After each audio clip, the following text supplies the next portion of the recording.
Welcome to Hormones and Handstands, a functional hormone nutritionist and a beauty editor and yoga teacher's guide to acing the challenges of midlife. Hi, I'm Pippa Campbell and I'm founder of Pippa Campbell Health. I'm a functional hormone nutritionist and I've been helping women for over 16 years get to the root cause of their hormonal issues and weight gain. So that makes me the hormones part of this podcast. Hello, I'm Victoria Woodhall and I'm the handstands part. I am a yoga teacher, I love a challenge, and I'm also a well-being and beauty journalist, and I love trying new things. So this podcast is all about making our private conversations public, and this week we're going to be talking about testosterone. Pippa, that's going to be your bag, isn't it? And I'm going to be talking about lips, how to make them full but still look natural. So Pippa, what have you been up to since we last spoke? Well, I'm going to be talking about creatine because there's something I picked up at a conference. But first of all, can I just quickly apologise in advance? I'm getting my period and I feel a bit brain foggy. So yes, I'm 52, still getting regular periods. So excuse me if I mess up my words. But creatine, I'm really excited about creatine. We've got great research to show that it helps build muscle. I'm going to talk about it more in other episodes. But this is a little free sachet that I got. It's a very hot topic at the moment, creatine. There's even some research saying it could potentially help with Alzheimer's, but I think this study is very small. But certainly in terms of building muscle over the age of 40, it's a game changer. Brilliant, brilliant. Since I last spoke to you, what have I been up to? Well, this morning I really couldn't be bothered to do my yoga practice. So I have this little trick that I pull out of the bag for when I'm feeling really unmotivated. And it's a yoga session called MDR, minimum daily requirement. And it's literally 5 sun salutation A's and 3 sun salutation B's. They're the slightly more involved version. And it just gets your legs, your back, your breath working. So a sun salutation, if you've never done one, is like a glorified burpee, but with breath. And in fact, it probably originated around the same time as a burpee because yoga's not as old as you think. A lot of the physical practices are actually only about 100 years old. There was a lot of Swedish gymnastics practiced in the gym where a lot of these athletic yoga styles were being developed in Mysore about 100 years ago. So there is correlation, but with yoga, of course, you get the lovely breath work too. So you really feel like it's working your mind and body, and it really puts you in a kind of physically and mentally motivated frame of mind. And it takes just 20 minutes. So That's what I should have done this morning then, because my hips were really tight after being in London and, of course, feeling a bit brain foggy. So I will try that out. oh, brilliant. Okay, so our hot topics this week are testosterone and lips. So shall we start with testosterone? It's a midlife hormone replacement that I take, but of course it's with us throughout our lives. And what do you see as a functional hormone nutritionist? Well, testosterone is, as you say, it's hot right now. It is a very hot subject. I mean, some women absolutely love taking it in their HRT. Other women don't notice the difference. But let's have a look at what testosterone is doing just naturally over our cycle. So it's actually the one that's pretty consistent over most of the cycle. And when your periods stop, then yes, testosterone is going to be sort of declining. However, it's not the first one to be declining. Okay. So as we've talked about progesterone, that's normally the first hormone to drop. Estrogen can be really spiking and then that drops. And funny enough, there's a really weird thing that happens with the whole testosterone and other hormones is that we can actually in perimenopause become testosterone dominant. Now that sounds really weird concept because testosterone is essentially declining, but actually because the other hormones are often declining faster, women can feel like that ratio is too high. So there are some Interesting. women that for the first time in their lives are saying they got adult acne, for example, Mm. or they're getting the odd hair on their nipple or hairy chin, and they're like, "Oh, this has never Oh my happened God, before." hairy chin. Yeah, How do those hairs just suddenly emerge like a centimetre long? You know, I they know. just come out of nowhere. Yeah, well, this is this testosterone dominance. However, there are some women that once they've made their testosterone, so we have to convert it like our other hormones, we have to convert it to these metabolites. So these metabolites is another compound. It's the way the hormones are made. They're actually more potent than the original hormone itself, which sounds quite weird. So testosterone can convert to more two different pathways, 5 alpha or 5 beta, and it's usually genetic, okay? It's just the way we convert it. And some women who are more 5 alpha, this is the potent androgenic hormone. So this is where your testosterone goes down a route that is far more androgenic. So you could get more of those male symptoms. Women could start to get receding hair, which we've talked about before, the hairy nipples, hairy chin. You may have always had slightly excess body hair. So some women know if they've always been more androgenic, but it can be just a bit more noticeable. I think that's me. I think that's me because when I first started taking testosterone replacement therapy about 4 years ago, I reacted quite strongly and I had to stop. It made me very antsy. I was very sensitive to a very low dose. I couldn't sleep. Were you a bit ragey, did you feel? Yes, Yeah, yes. yeah. And my family actually complained. They told me to stop taking it. Oh, no. Must But have I been am bad back on then. it now. 4 years later, so 4 years longer into my menopause journey, I am taking it and I do really feel the benefits for energy and focus. I think that's the thing. Testosterone is it's the hormone that's associated with motivation, Oh, real get up and go. Mood as well, brain function, but also libido is one of the hormones that's involved with libido. So if you are like you, probably more androgenic, then it doesn't mean that necessarily women can't take testosterone. It means that perhaps they don't need as much. So it's getting the dosage right. So speak to your doctor about the right dosage. So it doesn't mean no, but also it means that if we are still getting some androgenic symptoms, we can use lovely herbs like saw palmetto, stinging nettle, for example, reishi, spearmint. These are all lovely herbs that we can use to make you slightly less androgenic, but still getting the benefits of testosterone. Now, women like me, who are really 5 beta, I mean, it's tougher for me to build muscle. Of course, that's another benefit, which I forgot to mention. Huge benefit is building muscle. Um, if you're 5 beta, it's harder to build muscle because you've got just naturally less of this potent metabolite. but having said that, Pippa, women do worry that they're going to bulk up if they're on testosterone. So, which No doesn't happen, way. does it? No way. Honestly, I have yet to find a woman at our age who is overly bulky. I mean, we should be proud of muscle. We want it. We want that muscle. It is the organ of longevity. We really Yeah. want muscle. Um, so I tried testosterone for a month, 3 milligrams, didn't notice a sausage. Nothing. I was really disappointed. Interesting because that was I was probably your age when I went on it. No, a little bit older, and I was on that dose, 3 milligrams, and that's the dose I couldn't tolerate. So that's just So doesn't that show you? So I'm 5 beta, you're already 5 alpha. We're two completely opposites. I didn't feel anything. So I thought, I'm just going to try it. I knew from experience in clinic, working with clients and with my practitioners, we know the women who generally feel better or not. So it was an experiment. I told my practitioners, and I was like, a couple of weeks in, I was like, no, it's not working. You tend to notice it actually quite quickly. So yes, I could try a higher dose, 5 milligrams, for example. I could if I wanted to. But at the moment, I don't need to. It was more of just an experiment. However, for someone like me as well, there are other ways that we convert our testosterone. So you've got testosterone itself, but that converts to estrogen as well. That's just the way our hormones go down this conversion. And genetically, I know from DNA testing, I convert my testosterone too quickly to estrogen.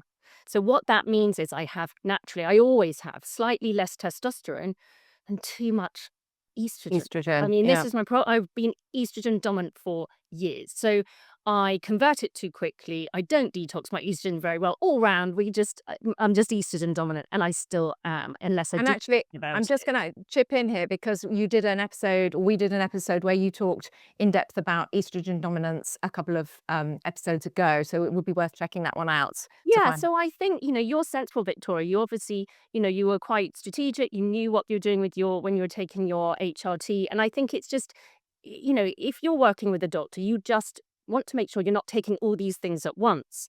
Because if you're taking estrogen and testosterone, and say you are that person that converts testosterone too quickly to estrogen, you then could potentially end up with just too much estrogen. So I think it's always good to go low and slow with these hormones and not bombard yourself and take all these things at so just see how your body responds, because you could end up with estrogen dominant symptoms but from the testosterone, for example. So you And just remind us what the estrogen dominant symptoms are. sore boobs. It could be if you're still getting periods, was heavy periods, fibroids, cysts. It could be headaches and migraines, knee, weight gain, bloating.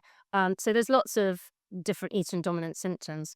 But I think, when you're starting hormones separately, you can then see how your body responds. Yeah, and also we talked last time about hair loss and Mm. that I was concerned because I knew I was, slightly androgenetic in terms of my mum and my grandmother had had androgenetic alopecia, so midlife hair loss around the temples when the hormones started to change. So I was nervous about going on testosterone, and so I take sort of counterbalancing. I take hormone drops on my scalp just so that the testosterone doesn't cause me to lose more hair.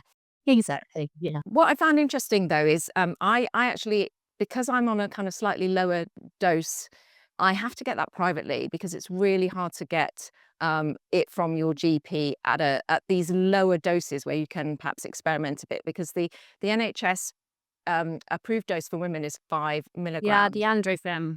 Yeah, but there are only two products that you can get, and they're both designed for men. So you basically have to get the male product, one of which is something like 40 milligrams, and then you have to work out what an eighth of a sachet of that is, and that's your daily dose. And then the other one is a pump, which is 10 milligrams. So you have to kind of work out how much of 10 milligrams you want to take a day. So it did leave me going to a private pharmacy for that, even though I get the rest of my HRT on the NHS. But if you do want to go to your GP in the UK about it, the only symptom for which it's approved is low libido, interestingly. And, you've just described all of those other benefits that it can have. So, because that's the only one that's been studied, they don't have evidence for anything else, even though anecdotally women are saying all of these things. Oh, so many women love it. They say, "Wow, I just have so much energy. I feel motivated." So it's important then to know that, if you're listening and you want to try it out, then go to your doctor and say you have low libido.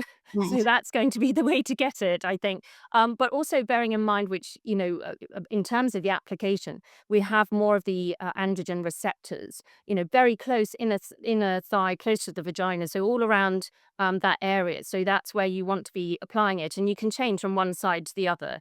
But that's where we have most of the androgen receptors. And So you're whereabouts in the thigh? really right close and the out just outside the vagina. Now, you don't want to get it right on the clitoris because we've seen women in clinic report that then their clitoris grows really big. Wow. Yeah, I know. I mean, look, I don't know whether that's necessarily a good thing or a bad thing, actually. So, look, I've I'm just never telling heard you, that. but you might actually be happy with that. I'm just saying that's what can happen. But that's where you want to put it very close because that's where our androgen receptors are, most of them. Fascinating. I Yeah. didn't know that. Ah, Well, there you go. wow. Yeah. So, yes. And the other thing to say about testosterone getting on the NHS is it's prescribed for late perimenopause and menopause. And it's sort of correlates with what you were saying. It's kind of one of the last hormones to experience a change. So, if you go to your GP, there's a certain stage of perimenopause, menopause that they will be looking for, as well as this low libido symptom. But I find it bizarre that it's not been studied for anything else. Only I the thing know. that might have an impact on men. I know. Look, it's crazy. And in terms of testing, so even if you are still getting a cycle, then actually you can test it. It's really easy to test, but again, it's getting it on the NHS. So we want to see free testosterone, how much free and available testosterone you have. Anyway, Victoria, I'm desperate to know all about these lips. Can you Oh tell yes. Well, me? the reason I'm talking about lips is, in the office today, we were discussing and writing a lot about how to get fuller lips without filler or without looking kind of overblown. I mean, I do understand that full lips is a look, a bit like having hair that clearly is, like having a. Do you remember Jerry Halliwell and her big kind of blonde, Spice Girl stripe down the front? It clearly doesn't look homegrown, but Yeah, you know, yeah, big lips. And I think we have to sort of slightly get our heads around this as, midlife women for our daughter's generation. I It's a know. look that, is we should perhaps be judgment free about. So I'm walking down the street and I'm seeing girls in their 20s with the most enormous lips. Yeah. Yeah, I mean, for us, we remember the advent of lip fillers and things like that. The poor case of poor Leslie Ash and her negative experience, and Meg Ryan and people like that, who are women our age who were some of the early adopters of those procedures. And of course, they've got now so much more sophisticated. And now, actually, I was looking at pictures of Leslie and thinking, actually, she sort of more fits in to the current look of the day. So you can have a natural look then? Yeah, you can. Yeah, of course, of course. So what happens to our lips as we age? Well, they're one of the fastest things to show the signs of aging because those areas are very expressive and mobile. So the skin has to be thin in order for it to do its kind of expressive job. And so, of course, thin skin kind of ages, wrinkles, thins faster. So, and the other thing to remember is there are no natural oil glands, or very few, in the lips. So they can become dry. And so they can become dry and wrinkled. And if you've smoked in the past, or if you've habitually drunk through straws, done a lot of lip pursing, not kissing, of course you can get these what's called barcode lines. And so looking at the lips as we age, they get thinner. And also, interestingly, the distance between the nose and the top lip becomes longer. So the Oh, philtrum, there's two channels, great. become longer. Yeah, I know, because of everything everything descends, does I'm gonna start kissing right now, by the way. yeah. You know what? You're going to notice. I really notice when I'm watching TV, and I can see that men and women. You stop after a certain age. You stop being able to see the top teeth because the top lip, the sort of philtrum area, has descended, and you only see your bottom teeth. Like if you're watching on video, you can see pretty much mostly my bottom teeth. Actually, dentists are doing a trick now where they can slightly elongate the bottom of your top teeth with composite bonding so that you get a little kind of poke of tooth outside the top lip. So composite bonding, actually dentists, building up your teeth, you can actually sort of, build up the structure of the lip from the inside. But is that supposed to be more attractive then? Is that why they're doing it? I don't understand. So to be able to see the teeth, is it supposed to be more of an attractive look? If you think about, if you're thinking about what a young mouth looks like, a young smile, you can see the top teeth. And these are kind of the subliminal signals that you get, Like a this. youthful, the smile of your youth probably showed a lot more teeth. So it's just one of many options that are there to, enhance your lip area. So enhancing, and actually, I've heard that, the philtrum, these two channels between the nose and the mouth, some people are actually having their philtral channels kind of rebuilt up. Oh my goodness. Is that full on surgery? No, I think it's filler. I think it's filler. And actually, Okay. I was looking at Nicole Kidman, and her philtrum is very pronounced. So I'm going to look at her. She's done quite a lot of work, has she not? I don't know what she's been documented as having, but I think I'm the same age as her, and I definitely think that her skin is But of you look a amazing. different. You don't look like you've had anything done. Surely that's what every woman wants. Yes, I think now it's about sort of skin health Mm. and longevity. So just doing the things that make your skin look its healthiest. And really, that's when we first meet people, that's one of the signals that we are looking for. How healthy is this person? Obviously, we're looking for, we're assessing people in a very kind of evolutionary way. How healthy is the skin? What does it say about how healthy the person is on the inside? So skin health is really not to be underestimated. And you don't need any kind of cosmetic procedure to look after your skin health. It's really just supporting this function, the natural barrier function and the natural processes of the skin without whacking too much stuff on it. So what do you recommend if someone's thinking about just for the very first time doing something with their lips? Well, there are lots of biostimulators now, and skin boosters. So these both are injectables, but they don't change the shape of your lips. So a skin booster will add skincare into your lips and hydration. And remember, we struggle with hydration as we get older. Everything is drier. Thank you. Estrogen. Yeah, estrogen declining. I still got enough estrogen at the moment. Yeah. Not looking forward to it. Is responsible for water retention in the body True. amongst many other duties. So everything gets drier and more wrinkled. Sun protection on your lips, sun protection everywhere. But in terms of cosmetic procedures, there are skin boosters, There are biostimulators such as polynucleotides. You might have heard of the salmon sperm facial. It doesn't actually have any salmon sperm in it, but it's a nice kind of buzzword. It is made from fragments of salmon or salmon trout DNA. So this is this booster that you can have in your lips, which adds both hydration and stimulates you to produce your own collagen. There are hydrating treatment injectables you can have for barcode lines. You can have lasers for barcode lines. There's even now a what's it called? It's a type of gun. It's very new. And it kind of presses the polynucleotides or whatever Oh into my your goodness. lips, so you don't need needles. So I have had very recently, and I needed a bit of a lie down afterwards, polynucleotides in my lips because I thought, don't want filler, but polynucleotides, I've had them around my eyes. I've been to the lab where they're made in Italy. I've kind of, satisfied myself that, it's something I would be happy to do.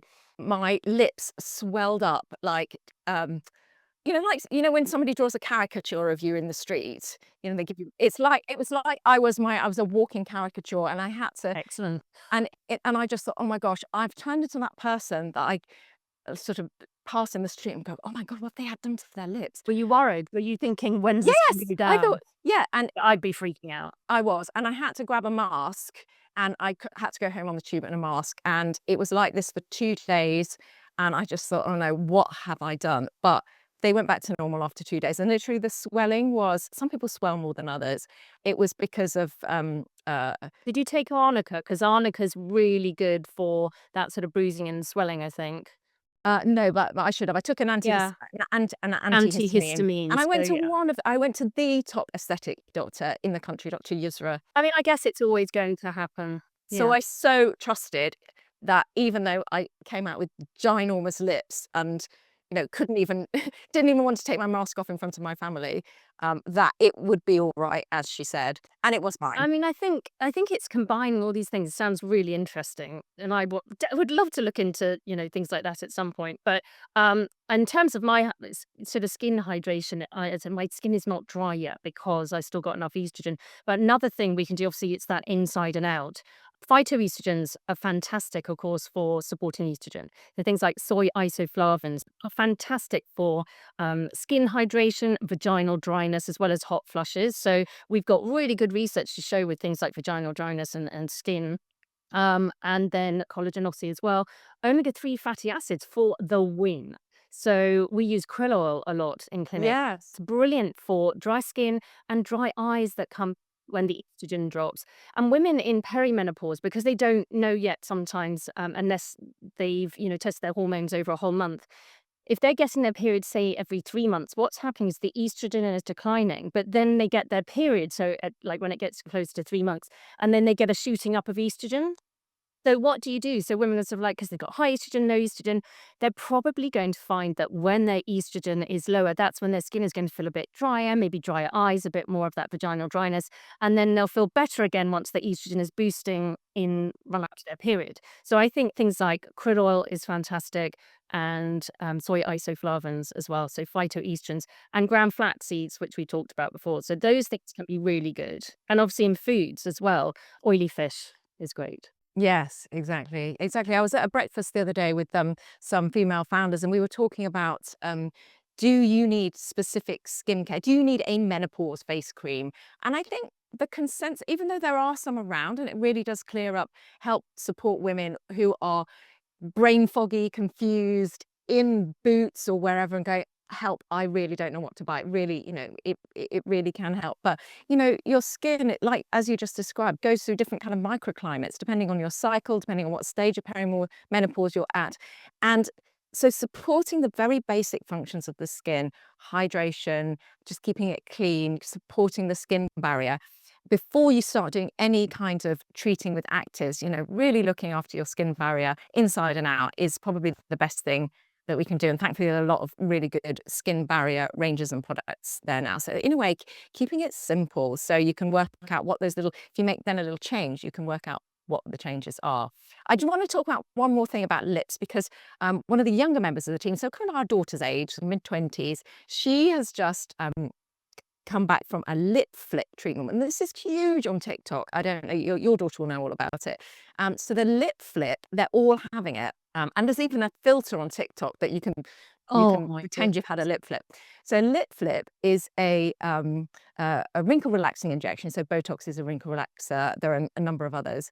And you have it just above your top lip, and it kind of relaxes the muscles, which has the effect of flipping the lip up. So it makes it look fuller with that filler. It stops the muscle turning the lip in on itself. She had a really brilliant result. I have to say, I've never had it before. Is it Botox? What is it? Yes, yeah, Botox is it depends what the practitioner uses. Lots of people do use Botox. Um, but these kind of toxin, botulinum toxin injections, there's several brands. And she'd been very self-conscious about her very thin top lip. She'd never wear lipstick because she said it just looked like a brown line. She said looks like she, had a chocolate smudge around her mouth. She was very self-conscious about her smile. So, I know we talk about, lips in terms of, all these procedures in terms of beauty, but it made her really self-conscious in front of the camera. And, social media is part of her job. And Hmm. and it really can affect your confidence and the way you project yourself. Anyway, she had this lip flip and it looked great. She's now wearing lipstick and feels, she just Wow. really, really is really pleased with the result. But she was very nervous, and because not only is it injection, it lasts about 3 months. But some people are unable to drink through a straw and you start to dribble. For the not for the whole, like, 3 months? Well, until the muscle relaxer wears off, because obviously you're not Oh, able to no. use your kissing, straw sucking thing. And colleagues of mine at my age have had it as well. And they say sometimes even eating soup or yogurt, you just have to be a little bit careful with what you eat. So you sort of don't know if it's going to affect you like that. But I know a colleague of mine has had that effect, but still has it done anyway, because she said the results are very subtle. Oh, I don't think I could. It works with what you have, so you're not adding volume, but Yeah. again, there's a slight kind of uncertainty as to how it's going to obviously go to the best practitioner possible, but there are kind of individual reactions as well. But this is huge, so your daughter will sure be talking about it. Right, okay, I'm asking about lip flip? Lip flip? Yeah, and this is, I think, the price of the one she had was like £79, which, makes it more accessible for that generation. It's sort of cheaper than a facial. That's I was not expecting that. I thought you're going to No. like 500 or something. No, no. But anyway, it had a very positive effect for her, Mm. and it's all over TikTok. So this is what our daughters are talking about right now. I'm not on TikTok, actually, but I will ask Poppy about it. Yeah, but there are all sorts of other things you can do with your lips, and there are makeup tricks too. I mean, what you can do is you can use a lip liner, obviously, to kind of change the shape and the outline of your lip, and you put a little bit of sort of white highlighter, or you can get like a double-ended Studio 10 do on a double-ended lipstick with a white lip liner on one end and a kind of white full flesh colored crayon, and you enhance your Cupid's bow with just a little bit of highlighter there, and that makes it look like it's reflecting the light. And then underneath the center of the bottom lip, you just put a tiny bit of blusher, and that creates a shadow. So you're actually just creating the illusion of having a Oh, fuller full of lip. lips. Exfoliating your lips with a lip scrub, you can use a dedicated scrub, or even a gentle toothbrush.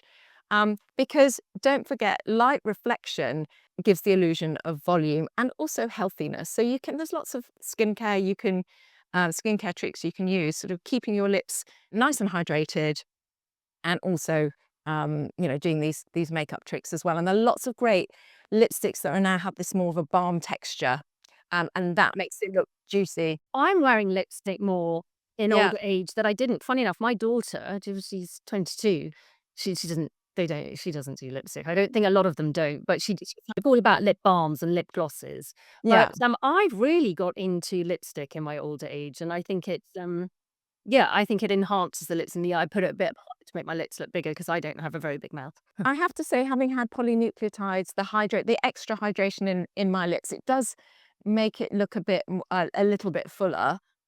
But I'm able to wear lipstick better in a way. I'm kind of a bit bolder with my lipstick now. I've got a kind of really sort of bit more of a solid lip to put it on, a bit more of a hydrated lip. So, So interesting. I love learning from you, and I'm oh, glad I now don't have to message you about lips yeah, because there I we now go. have it.